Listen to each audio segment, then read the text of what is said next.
Naval architects are really pivotal across the whole of the ship life cycle.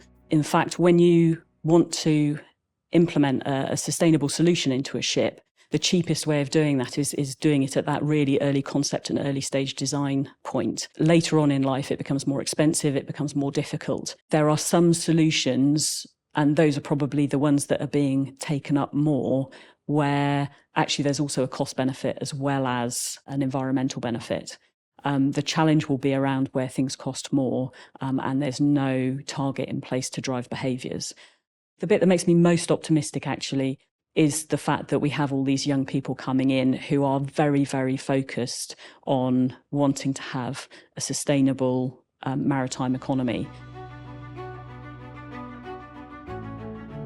We obviously have the things that are out in the press, like future fuels everybody's heard about, alternative fuel sources for cars, and it's the same for ships. But in addition to that, we're looking at doing a lot more in how do we make the hulls more efficient. We also have a lot of innovations in wind. We're looking at rotor sails, we're looking at kites, for example, and also things like air lubrication technologies. How can we reduce the resistance from the hull of a ship by blowing sort of a bubble carpet underneath? So there's lots of new technologies coming out. I think the really important thing at the moment is how do we get those things from an idea to a workable solution that we can prove makes a difference.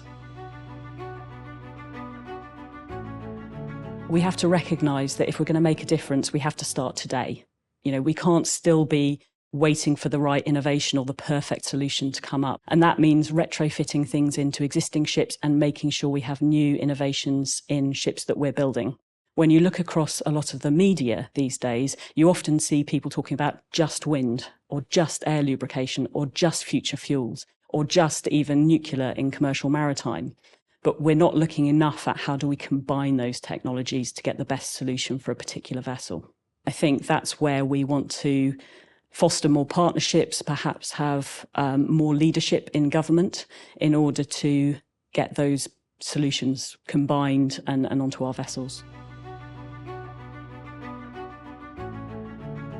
The biggest challenge is probably achieving the emissions reduction targets that the IMO has set. And that's because they're ambitious. That's a really good thing. We need to be able to achieve those if we want a sustainable future, but it is going to require everybody to play their part. And I think that's where we're going to find it most difficult, and it's where we need collaboration and good leadership, particularly from governments.